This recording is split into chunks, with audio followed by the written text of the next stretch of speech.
Bismillahirrahmanirrahim. Assalamu alaikum. Welcome back to the series of Introduction to Computer Programming. In this video, we will discuss about the variables. The variables are the fundamental concepts in computer science. So the question is, what is a variable? Variable is a name given to a memory location inside our computer where we can store data.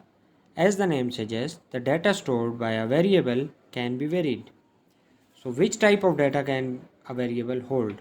In C or C++, we have many data types. For example, integer, character, float, double, long, short, wide character, and there are some more. We will discuss about the data types in upcoming videos. First of all, we will look into what is a variable declaration. The process of specifying the variable name and its type is called variable declaration. We have to tell the compiler about the type of data we are going to store in the variable, that can be integer, float, character or string. The compiler used the declaration to determine how much memory is needed for each variable. For example, if we are using a character, 1 byte of memory is required by the compiler.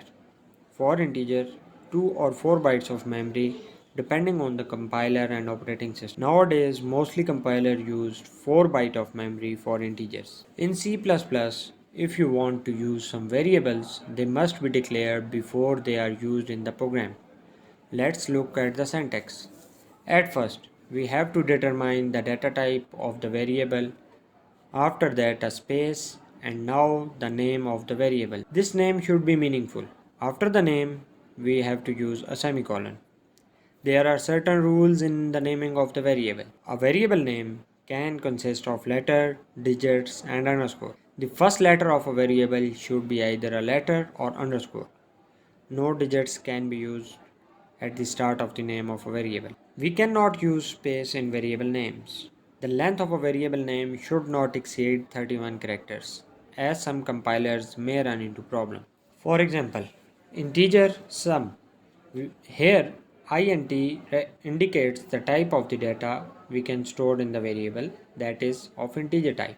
And basically integer holds some values. And the name here we are using as sum.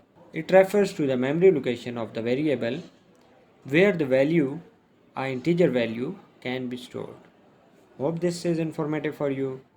Thanks for watching. Allah Hafiz.